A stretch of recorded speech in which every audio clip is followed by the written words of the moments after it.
Imaginez ceci. Vous partagez une bonne nouvelle avec un ami et au lieu d'une félicitation sincère, vous recevez une remarque teintée d'ironie. « Oh, bien sûr, toi, tu réussis toujours, hein ?»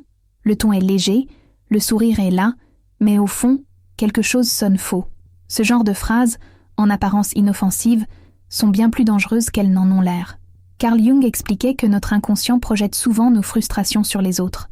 Ainsi, quelqu'un qui cache une jalousie ou un ressentiment profond utilisera l'ironie comme une arme passive-agressive. Pourquoi ? Parce qu'il est plus facile de déguiser le mépris sous la forme d'une blague que d'admettre un malaise intérieur. Le problème avec ce type de comportement, c'est qu'il est difficile à identifier sur le moment. Après tout, ce ne sont que des mots, une plaisanterie, non ?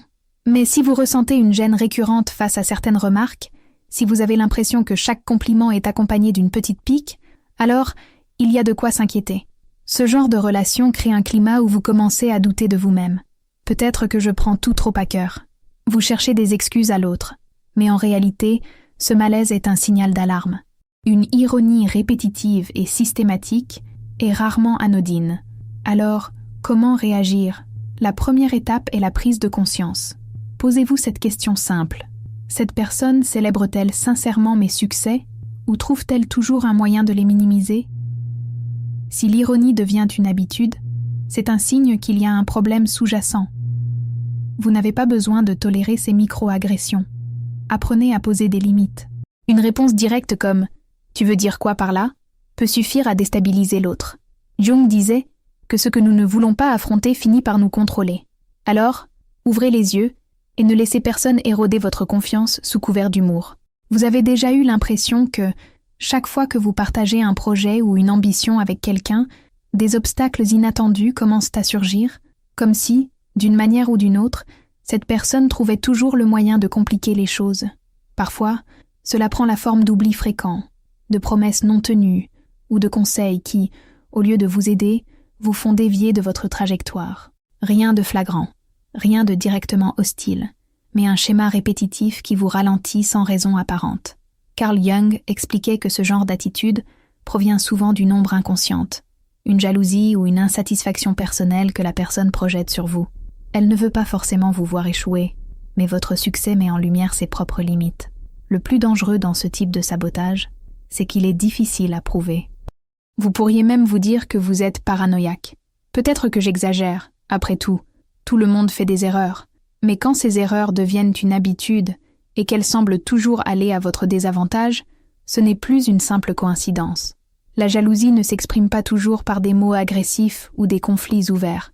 Parfois, elle se cache dans de petites actions, anodines en apparence, mais répétées avec un objectif inconscient, freiner votre ascension.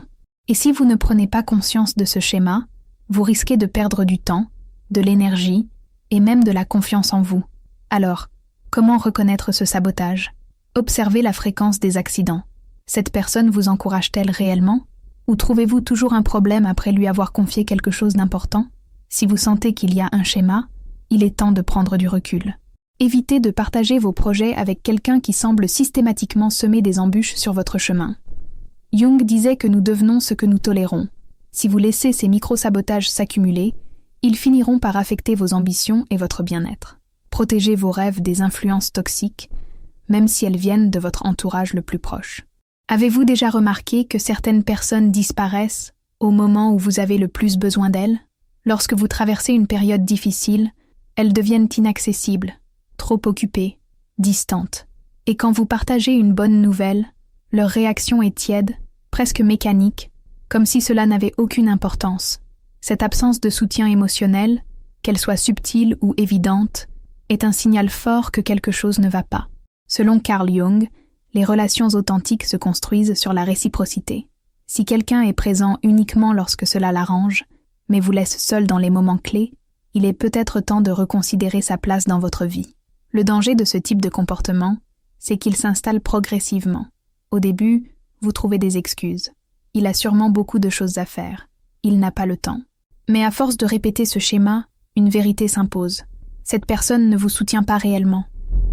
Jung parlait de la dissociation du soi, un mécanisme où certaines personnes, incapables de gérer leurs propres émotions, deviennent insensibles aux joies et aux douleurs des autres. elles évitent de se connecter émotionnellement parce que cela les renvoie à leurs propres failles. Et le plus troublant, c'est que ce comportement est souvent masqué sous des prétextes plausibles. Fatigue, travail, obligation. Mais au final, le message reste le même. Votre bonheur ou votre souffrance ne les concerne pas. Alors, comment distinguer une absence de soutien occasionnel d'un véritable manque d'intérêt? Observez les tendances. Cette personne est-elle là pour vous, quand cela compte vraiment, ou disparaît-elle systématiquement? Vous apporte-t-elle du réconfort quand vous en avez besoin, ou minimise-t-elle vos sentiments? Un véritable ami, un proche sincère, ne trouvera jamais votre bonheur ou votre tristesse insignifiant. Jung disait que nous recherchons des relations qui nous nourrissent et nous élèvent.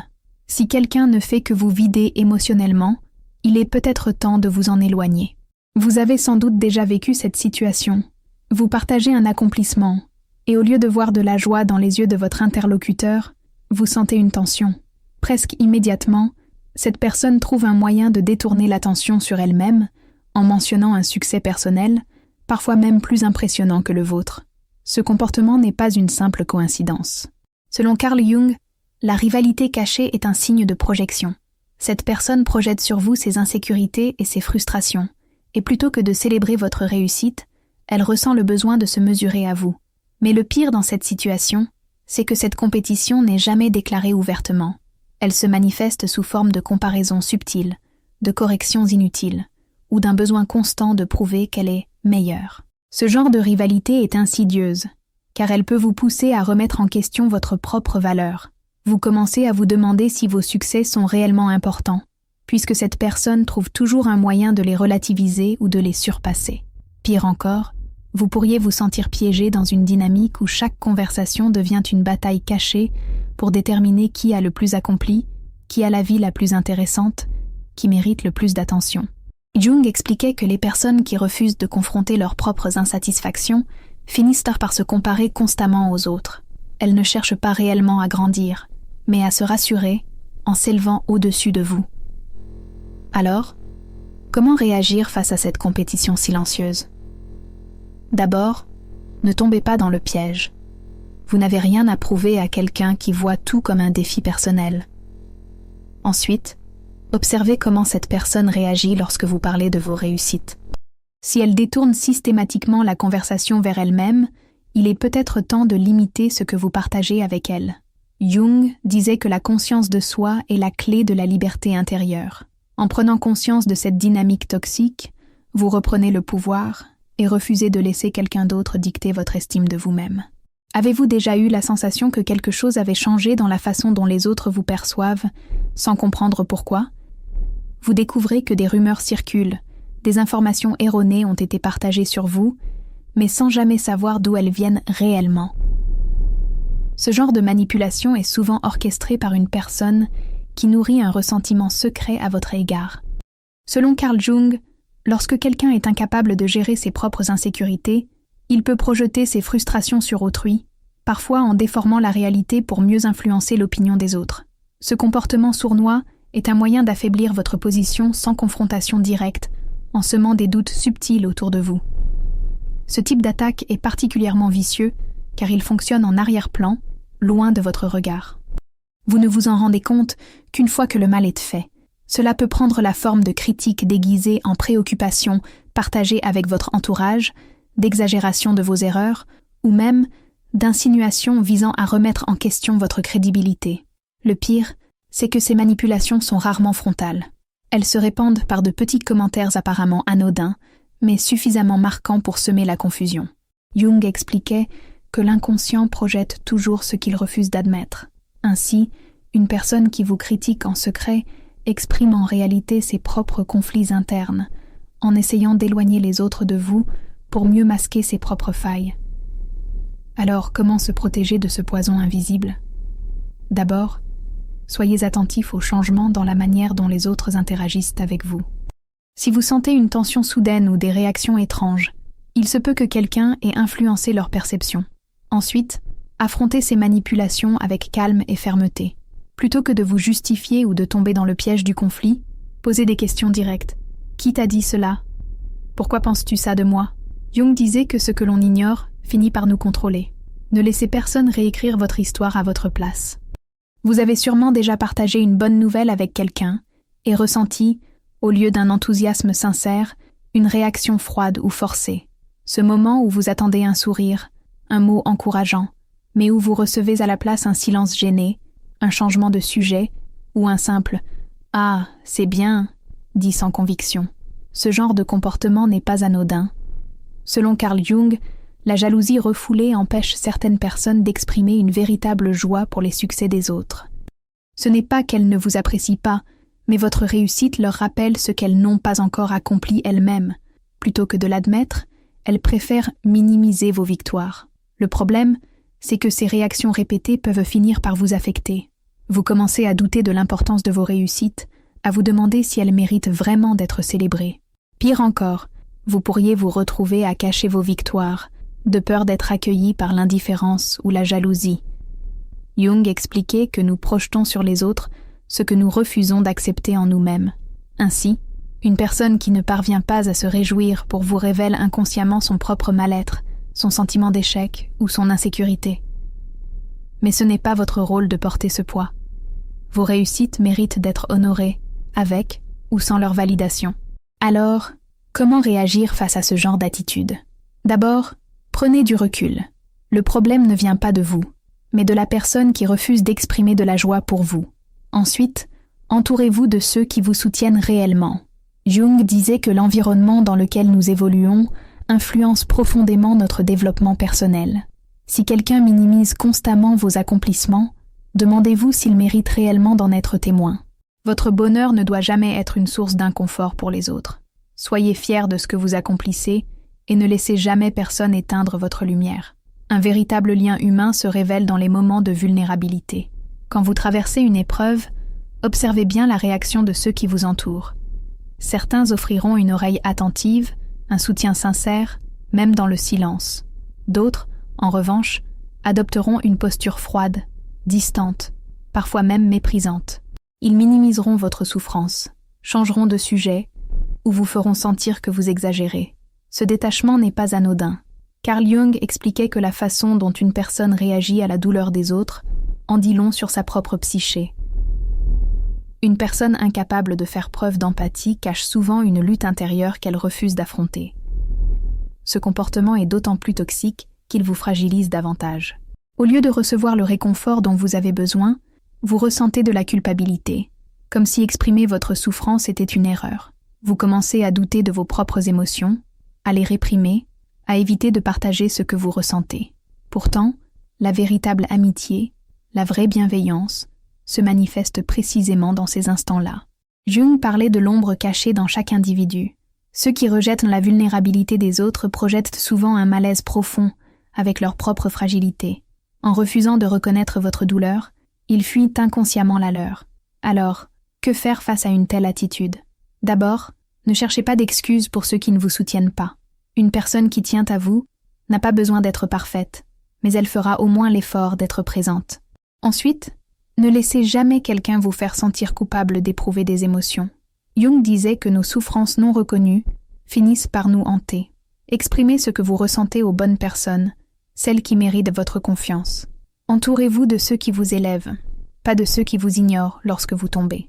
Avez-vous déjà eu l'impression que quelqu'un dans votre entourage essaie constamment d'influencer vos décisions, sous couvert de préoccupation ou de bons conseils?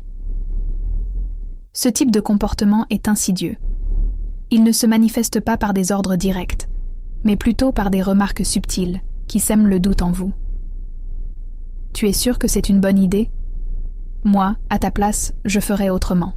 Ou encore, je dis ça pour ton bien. Derrière ces phrases, il y a souvent une tentative déguisée de contrôle. Selon Carl Jung, une personne qui cherche à imposer ses choix aux autres ne le fait pas par pure bienveillance, mais parce qu'elle projette son propre manque de contrôle sur vous. Elle essaie de maîtriser votre vie parce qu'elle-même ne sait pas gérer la sienne. Ce type de manipulation est dangereux, car il grignote peu à peu votre autonomie. Vous commencez à douter de vos propres décisions, à chercher systématiquement l'approbation de cette personne avant d'agir. À long terme, vous perdez confiance en votre propre jugement. Pire encore, ces manipulateurs savent jouer sur vos émotions, en utilisant la culpabilité, la peur ou même la flatterie pour vous influencer. Jung expliquait que l'esprit humain perçoit instinctivement ces déséquilibres, même si nous avons parfois du mal à les reconnaître. Si vous ressentez une pression constante pour suivre un chemin qui ne vous ressemble pas, c'est un signe clair que quelqu'un cherche à vous contrôler. Alors, comment reprendre le pouvoir sur vos décisions? D'abord, posez-vous cette question simple. Est-ce que cette personne me laisse être moi-même, ou essaie-t-elle toujours de me rediriger? Ensuite, apprenez à reconnaître les techniques de manipulation, la culpabilisation, l'intimidation douce, ou le fait de vous faire croire que vous avez besoin de leur avis pour avancer. Jung disait que l'éveil de la conscience est la clé de la liberté. Plus vous prenez conscience de ces mécanismes, plus vous serez capable de poser des limites et de revendiquer votre indépendance. Votre vie vous appartient. Ne laissez personne en prendre le contrôle à votre place. Avez-vous déjà ressenti une étrange lourdeur en présence de quelqu'un sans pouvoir expliquer pourquoi? Comme si cette personne drainait votre énergie, même sans dire un mot. Ce phénomène n'est pas anodin. Selon Carl Jung, notre inconscient capte des signaux que notre esprit rationnel ne perçoit pas toujours immédiatement. Parfois, une personne qui vous envie, qui nourrit du ressentiment à votre égard, dégage une énergie qui, bien que silencieuse, est profondément pesante. Ce n'est pas ce qu'elle dit, mais ce qu'elle dégage qui vous met mal à l'aise. Une tension invisible qui vous fait douter, qui brouille votre esprit et vous laisse fatigué après chaque interaction. Le problème, c'est que nous avons tendance à ignorer ces signaux, à nous dire que nous exagérons, que ce sont juste des impressions passagères.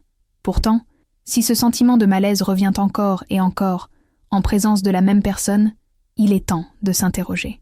Jung expliquait que notre psyché réagit instinctivement aux intentions cachées des autres, même quand elles ne sont pas exprimées verbalement. Quelqu'un peut parfaitement vous sourire, être courtois, et pourtant, au fond de lui, nourrir des pensées négatives à votre égard. Cette dualité crée un conflit énergétique que votre esprit ressent et interprète sous forme de stress, d'anxiété ou de simple inconfort. Alors, comment se protéger de cette énergie négative? La première étape est d'apprendre à faire confiance à votre ressenti. Si une personne vous laisse toujours avec une sensation de vide ou d'épuisement, ce n'est pas un hasard. Évitez de rationaliser ce malaise et écoutez ce que votre corps et votre esprit vous disent. Ensuite, limitez le contact avec ces individus et entourez-vous de personnes qui vous élèvent plutôt que de vous plomber. Jung disait que nous devenons le reflet des énergies que nous côtoyons. Si vous ressentez du poison dans une relation, il est peut-être temps de vous en éloigner avant qu'il ne s'infiltre en vous. Avez-vous déjà eu l'impression que, quoi que vous fassiez, ce n'est jamais suffisant aux yeux de certaines personnes? Vous réalisez un projet important, vous faites un pas en avant dans votre vie, mais au lieu d'être reconnu à votre juste valeur, on vous répond avec un haussement d'épaule ou une remarque qui diminue votre accomplissement. Oh, c'est bien, mais ce n'est pas si impressionnant. Ce genre d'attitude n'est pas anodin. Selon Carl Jung, ceux qui ne sont pas en paix avec leur propre parcours ont du mal à reconnaître les efforts des autres. Plutôt que de valoriser votre réussite, ils la réduisent à quelque chose de banal pour ne pas avoir à se confronter à leur propre insatisfaction. Le plus insidieux dans cette dynamique, c'est que, sur le long terme, elle peut affecter votre confiance en vous. Quand vous entendez encore et encore que ce que vous faites n'a rien d'exceptionnel, vous commencez à y croire. Vous remettez en question vos compétences, votre valeur, et vous finissez par douter de votre propre potentiel. Jung expliquait que ce que nous refusons d'affronter en nous-mêmes, nous le projetons sur les autres. Ceux qui minimisent vos réussites projettent souvent leurs propres échecs refoulés. Leur problème, ce n'est pas vous, c'est ce que votre progression leur renvoie sur eux-mêmes. Alors, comment réagir? D'abord, arrêtez de chercher la validation de ceux qui ne veulent pas vous la donner. Vous n'avez pas besoin de leur reconnaissance pour avancer. Ensuite, observez leurs réactions avec lucidité. Leurs paroles ne reflètent pas votre valeur, mais leur propre perception biaisée.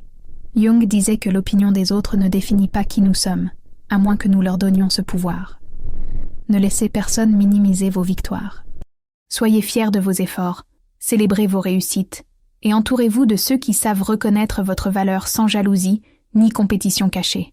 Avez-vous déjà remarqué que, après avoir passé du temps avec certaines personnes, vous vous sentez plus fatigué, plus anxieux, voire même envahi par des pensées négatives, comme si, sans vous en rendre compte, Leur présence avait un impact direct sur votre état d'esprit.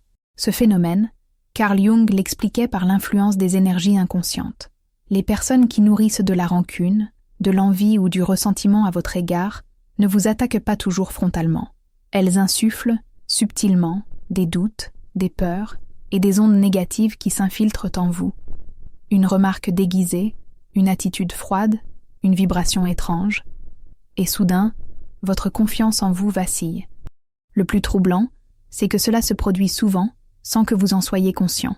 Vous pensez juste être de mauvaise humeur, avoir une baisse de motivation ou ressentir un stress passager. Pourtant, si ce mal-être revient systématiquement après avoir côtoyé une personne en particulier, il y a de fortes chances que ce ne soit pas une coïncidence. Jung parlait de la contamination émotionnelle. Tout ce que nous absorbons de notre entourage finit par se refléter en nous. Une personne qui vous jalouse secrètement ou qui vous envie transmettra cette énergie, même sans le vouloir. Et si vous n'y prêtez pas attention, cela peut affecter votre état mental sur le long terme. Alors, que faire pour se protéger? D'abord, prenez conscience de ces schémas. Notez comment vous vous sentez avant et après avoir vu certaines personnes. Si vous remarquez un impact systématiquement négatif, il est peut-être temps de réduire ces interactions. Ensuite, pratiquez la distance émotionnelle. Jung disait que ce à quoi nous accordons notre attention finit par nous influencer profondément. Si quelqu'un vous empoisonne mentalement, ne lui laissez plus cette emprise sur vous. Entourez-vous de personnes qui vous apportent de la clarté et de la sérénité et apprenez à filtrer les énergies qui ne vous servent pas. Il arrive un moment où vous ne pouvez plus ignorer les signes. Vous avez observé les petites piques déguisées en humour, ressenti l'énergie lourde, remarqué le manque de soutien et perçu cette compétition silencieuse qui pèse sur vos épaules. Tout ça semble comme un puzzle dont l'image finale est troublante. Cette personne proche de vous ne vous veut pas réellement du bien. Carl Jung disait que ce que nous refusons d'affronter finit toujours par nous contrôler. Si vous continuez à fermer les yeux sur ces comportements toxiques, ils finiront par miner votre bien-être et affecter votre confiance en vous. Il est temps d'agir. Le plus difficile, ce n'est pas de voir la vérité, mais d'accepter ce qu'elle implique. Parfois, ces comportements viennent de personnes que nous aimons, des amis de longue date, des collègues que nous pensions bienveillants, voire même des membres de notre propre famille. Se rendre compte que quelqu'un vous jalouse, vous méprise en secret ou tente de vous saboter est une révélation douloureuse, mais nécessaire. Jung expliquait que nous avons deux choix face à l'ombre, la confronter ou la fuir. Continuer à faire semblant que tout va bien ne fera qu'empirer la situation.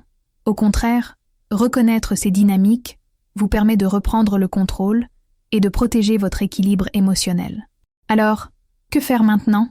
Vous avez deux options, affronter ou vous éloigner. Parfois, il suffit d'un simple échange direct pour voir l'autre se révéler. Posez des questions claires. Pourquoi fais-tu cela? As-tu conscience de l'impact de ton comportement? Mais si la toxicité persiste, la meilleure décision est de prendre de la distance. Jung disait que ce qui ne vous élève pas finit par vous détruire. Votre paix intérieure est précieuse. Protégez-la en choisissant avec soin les personnes qui méritent une place dans votre vie. Vous ne pouvez pas changer les autres, mais vous pouvez choisir de ne plus subir leur influence.